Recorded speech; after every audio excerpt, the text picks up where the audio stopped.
दोस्तों आप लोग देख रहे हैं राइजिंग भोजपुरी और राइजिंग भोजपुरी में आप लोगों का बहुत बहुत स्वागत है। दोस्तों सबसे पहले आप लोगों को बता दें कि जो खेसारी लाल यादव का गाना है कमरिया पर भाला चली, वो गाना ऑल ओवर यूट्यूब पर 200 मिलियन से ज्यादा क्रॉस हो चुका है, जो कि अनंता म्यूजिक यूट्यूब चैनल के माध्यम से रिलीज हुआ था। टुनटुन यादव जी का लिखा हुआ ये गाना था और 200 मिलियन ये गाना क्रॉस हो चुका है। और अभी जस्ट राइटर टुनटुन यादव जी अपने सोशल मीडिया के माध्यम से, फेसबुक के माध्यम से एक पोस्ट किए हैं, आप लोग देख सकते हैं, रिकॉर्डिंग कंप्लीट अनंता म्यूजिक वर्ल्ड, और साथ में आप लोग खेसारी लाल यादव हैं उनके साथ आप लोग देख सकते हैं। तो अनंता म्यूजिक वर्ल्ड के लिए कुछ गाने रिकॉर्ड हुए हैं जो कि टुनटुन यादव के लिखे हुए हैं और अनंता म्यूजिक वर्ल्ड से ही रिलीज होगा, जो कि खुद टुनटुन यादव जी का ही कंपनी है। तो इन दिनों खेसारी लाल यादव काफी सारे नए नए अपने गाने रिकॉर्ड कर रहे हैं। मुंबई में कुछ गाने भी रिकॉर्ड किए थे, कई सारा तस्वीर भी निकल कर आया था, आप लोगों ने देखा होगा।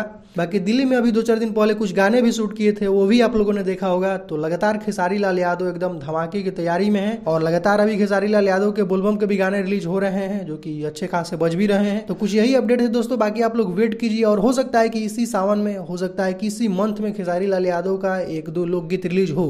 तो जो भी होगा अपडेट आप लोगों को देखने को मिलेगा। तो कुछ यही अपडेट है अभी का, तो इस वीडियो में सिर्फ इतना ही। मिलते हैं नेक्स्ट वीडियो में। Thank you so much.